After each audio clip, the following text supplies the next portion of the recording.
রংপুরে কাউনিয়া মানসিক প্রতিবন্ধীর স্ত্রীকে ধর্ষণের চাঞ্চল্যকর ঘটনায় র্যাব-১৩ ও র্যাব-১১-র যৌথ অভিযানে আসামি নারায়ণগঞ্জ হতে গ্রেফতার।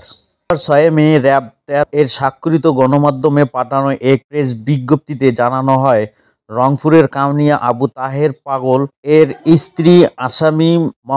শাহ আলম ৪০ এর জমিতে বাদাম রোপণ ও আলু মরিচ তোলা সহ বিভিন্ন কাজ করত। উক্ত কাজ করা বাবদ ভিকটিম আসামির কাছ থেকে কয়েকদিনের মজুরি বকেয়া টাকা পাওনা হয়। ভিকটিমের মুখ চিপে ভিকটিমের বাড়ির পাশে আসামি মো. শাহ আলম ৪০ এর ভুট্টা খেতে জোরপূর্বক ধর্ষণ করে। ধর্ষণের সময় ভিকটিম কৌশলে চিৎকার করলে আসামি শাহ আলম ঘটনাস্থল থেকে পালিয়ে যায়। পরবর্তীতে স্থানীয় লোকজন এসে ঘটনার সত্যতা প্রমাণ পায়।